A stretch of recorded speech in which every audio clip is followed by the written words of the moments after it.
سه روز بود 4 روز در گالری کلباسا در لکسوس رفت است اما شاهراه دوشنبه خوجند چناق دهه کمر یک ماشین به دریا سرازیر شده است. تمغه ماشین از اینجا دیده نمی شود. خبری میگویند هنوز سرنوشت آدم هاش نامعلوم.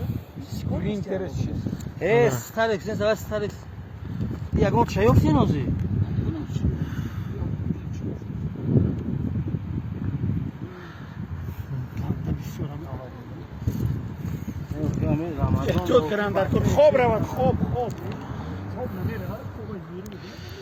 این بسیار راهی دور دراز هست.